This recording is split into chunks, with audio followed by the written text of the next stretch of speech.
Salut, bienvenue dans ce nouveau C'est quand qu'on joue. Aujourd'hui, c'est une collaboration commerciale, c'est-à-dire que j'ai été contacté par Gamme Logic pour vous présenter leur jeu. Et bien sûr qu'on a accepté pour plusieurs raisons, vous allez voir lesquelles. Déjà parce que les jeux sont très cool et parce qu'on connaît bien le créateur. C'est le même créateur que Turing Machine, je vous en reparle si vous ne connaissez pas, c'est un autre jeu incroyable. Bref.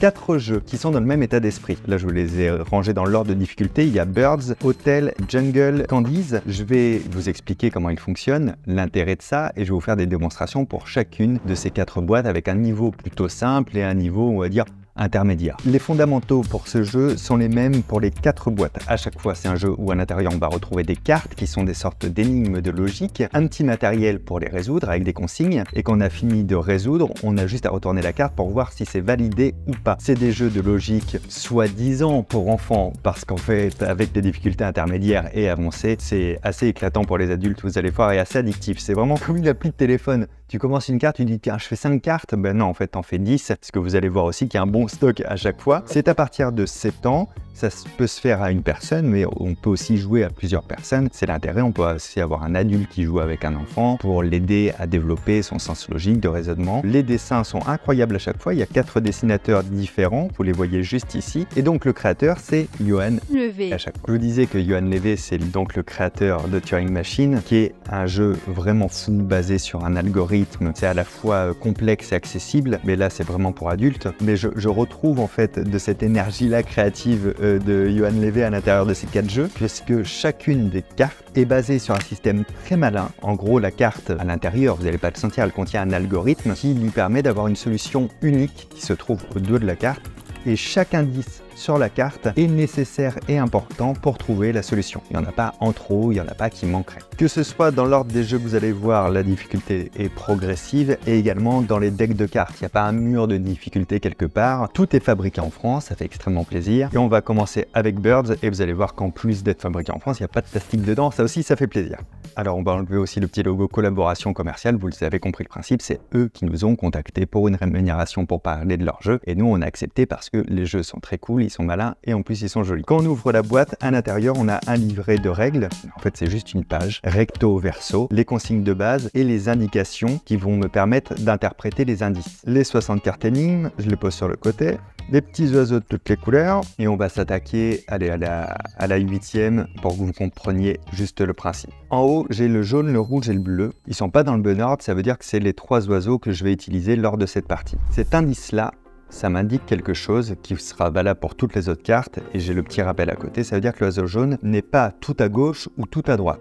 Donc là, comme il n'y a que 3 oiseaux, ça veut dire que lui, il va être au milieu, et je le mets comme une pince à linge, j'aime beaucoup le matos. Ensuite, le deuxième indice, donc cette petite flèche avec l'emplacement des 2 oiseaux, ça veut dire que le rouge se trouve à gauche du jaune, donc le rouge se trouve ici, le bleu, forcément, par élimination, se trouve là, donc je retourne la carte pour valider mon code, entre guillemets, et j'ai bien le rouge à gauche, le jaune au milieu, et le bleu à droite. Même le système de vérification, de retourner, et qu'ils aient pensé évidemment que ce soit dans le bon sens plutôt que dans un livret, c'est très agréable. On va s'attaquer à plus gros, j'ai fait 8, on va prendre 48, on va faire un bond dans le temps. Ah oui, 48, oui.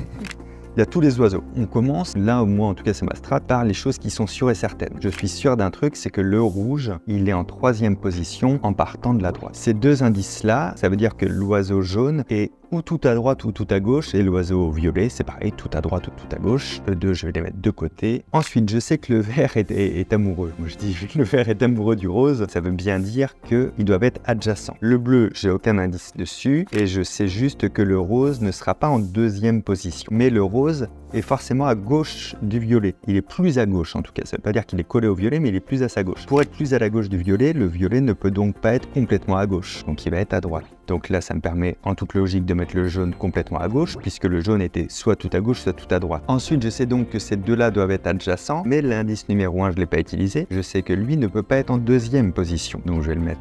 Mettons en 3e. Donc, puisque lui, il doit être forcément adjacent au vert, le vert, je le mets ici. Et le bleu, ben forcément, dans le trou qui me reste, juste ici. On retourne, c'est bon pour le 48. Et vous voyez, quand je vous parlais du côté addictif, Là, je vous fais que 2 cartes parce que je veux vous présenter les 3 autres jeux. Mais j'en aurais bien fait un petit peu dans les 50 et jusqu'à 60, quoi. Vite fait, quoi. C'est-à-dire que quand on commence, c'est vraiment dur de s'arrêter. On passe maintenant à Hôtel, qui a un niveau de difficulté légèrement plus élevé, mais qui reste très accessible. Toujours le même principe, la petite règle en français, en anglais de l'autre côté, et les interprétations des indices qu'on va voir sur les cartes au fur et à mesure. Donc là, c'est pas des oiseaux, c'est des petits bonhommes, des petits monstres qui veulent aller dormir à l'hôtel. On va garder les mêmes numéros, on va faire la 8 là comme on a fait tout à l'heure, comme ça vous faire voir les petits niveaux de difficulté. La 8, ça se joue avec ce personnage là, cette espèce de mamie, on va l'appeler Jacqueline. Il y a Roger bien sûr, il est tout bleu. Et ça c'est Jacqueline, voilà, j'ai peut-être dit 2 fois Jacqueline en fait. Des indices, donc ça nous rappelle exactement le principe de Birds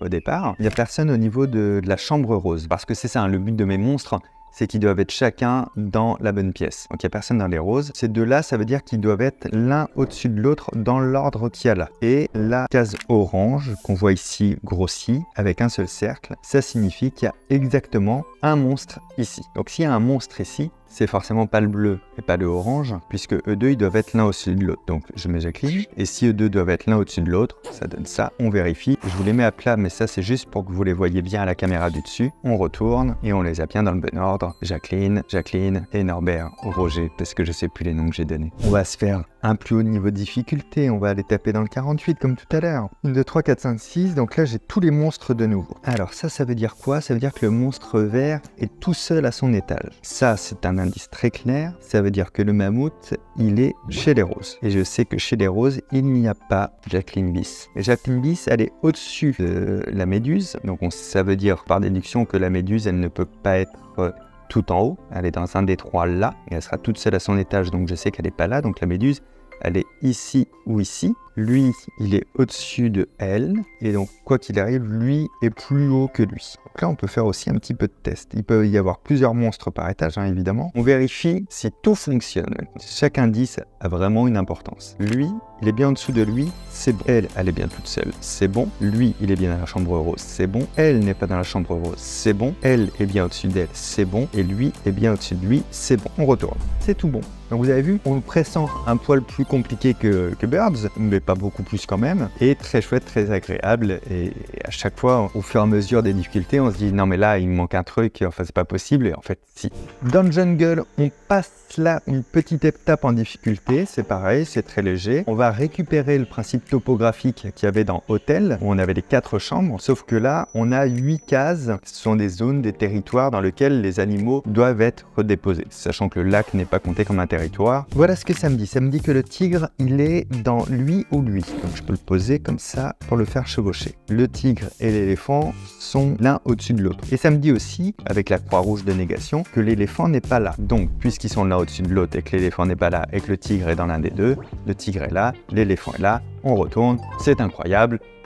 C'était facile. On en prend un plus dur. Je vais reprendre le 48, comme ça je saurai quelle carte scanner pour le montage, qui a l'air bien plus costaud. Qu'est-ce qu'on apprend ici? Le Ouistiti est sur l'une de ces 4 cartes. Donc je vais le poser à la croisée. Donc sur le territoire, c'est l'un des 4 ici. La grenouille et le Ouistiti ne vont pas se toucher par aucun côté. L'éléphant est juste à droite du Ouistiti. Donc s'il est à droite du Ouistiti, forcément, ça veut dire que le Ouistiti est que sur l'une de ces 2 cases-là. Donc l'éléphant est nécessairement sur l'un des 2 qui est là. La grenouille et l'éléphant ne se touchent par aucun coin. Ah oui, c'était pas une grenouille, c'est un serpent, ça je suis bête. La grenouille n'est pas dans de la forêt. Ah mais le Ouistiti n'est pas en haut. Vous avez vu quand on lit les indices au fur et à mesure. S'il n'est pas en haut, et puisque j'ai détruit qu'il n'est pas à droite, ça veut dire que le Ouistiti, il est forcément là. Ça veut dire que à sa droite, il y a l'éléphant. Le toucan et le tigre sont l'un au-dessus de l'autre. Donc ça veut forcément dire que le toucan est sur l'un de ces 2-là et le tigre sur l'un de ces 2-là. Le tigre, il est sur le côté droit.